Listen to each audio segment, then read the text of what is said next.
Iran ने अपने air space को बंद किया है। अमेरिकी हमलों की आशंका के बीच एयर स्पेस को बंद किया गया है। क्या कुछ बड़ा होने वाला है? क्या कुछ बड़ा होने के आसार हैं? जी हां, ईरान ने अपने एयर स्पेस को बंद कर दिया है। यह ताजा खबर आ रही है। अमेरिकी हमलों की आशंका के बीच ईरान का यह बड़ा फैसला और प्रदर्शन को लेकर ईरान का बड़ा दावा। अमेरिका इजरायल के इशारे पर प्रदर्शन। विदेशी आतंकियों की ईरान में घुसपैठ। राष्ट्रपति पेजेश्कियान ने कहा, हमारे युवा आतंकियों के धोखे में न आए।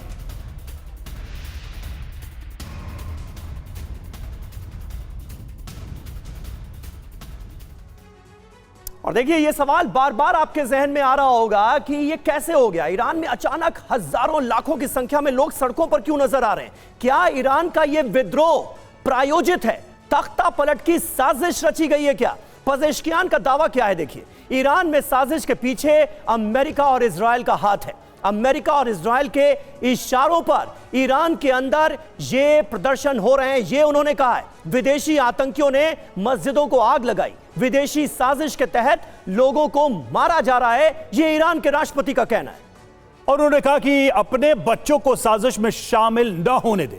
हम आपकी बात सुनेंगे, चिंताओं को दूर करेंगे, ये पेजेश्कियान का कहना है। लेकिन ऐसा लग रहा है कि ये बयान आते आते काफी देर हो चुकी है, क्योंकि सड़कों पर से जो तस्वीरें निकलकर दुनिया के सामने आ रही हैं वो वाकई में चिंता बढ़ा रही हैं ईरान के मौजूदा शासन के लिए। जी, और हमारे साथ सिवाज साहब भी मौजूद हैं। सिवाज साहब, क्या राष्ट्रपति पेजेश्कियान की इन बातों में आपको कुछ दम नजर आता है? एक लिबरल छवि, खामनेई की छवि अलग, पेजेश्कियान की छवि थोड़ी लिबरल, ये पेश करने की कोशिश की गई है। पेजेश्कियान ने बीते दिनों एड्रेस भी किया था इन प्रदर्शनकारियों को और कहा था कि जो मांग आप कर रहे हैं वो सही है, मैं भी आपके साथ हूं। कोई ऑप्शन बताइए कि ईरान को इस मुसीबत से कैसे निकाला जाए। लेकिन उसके बावजूद भी ये प्रोटेस्ट लगातार जारी है।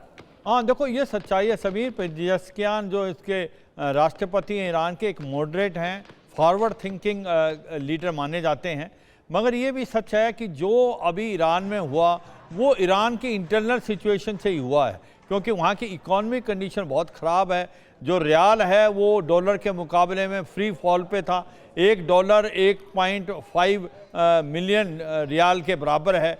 उसके बाद इन्फ्लेशन 40% से ज़्यादा, अनएम्प्लॉयमेंट। तो लोगों को एक आक्रोश है। पहले बिजनेसमैन आए, स्टूडेंट आए, अभी सभी लोग आ गए हैं सड़कों पे। पूरे 31 प्रोविंस में आग लगी हुई है, काफ़ी लोग मारे गए। लेकिन ईरान की इस खस्ता हाली के लिए भी तो अमेरिका ही जिम्मेदार है। तमाम तरह के सैंक्शंस लगाए गए हैं ईरान के ऊपर। हाँ बिल्कुल, देखो ये आपने ठीक कहा समीर, क्योंकि इकोनॉमिक कंडीशन ख़राब ज़्यादा इसलिए हुई कि जो इकोनॉमिक सैंक्शन लगे हुए हैं उससे और भी नुकसान होता गया और उससे जो इंटरनल सिचुएशन है ईरान की ज़्यादा ख़राब हुई। दूसरा, एक बड़ा इंपॉर्टेंट चीज़ समझना चाहिए, जैसे वेनेजुला में भी मोसाद और CIA इन्फिल्ट्रेट किया था 2-3 महीने पहले, वो आ चुके हैं और वही आग में घी डालने का काम करें, इसमें कोई शक नहीं। मगर ये भी सच्चाई है कि मिस गवर्नेंस का तो बात है, करप्शन की बात है।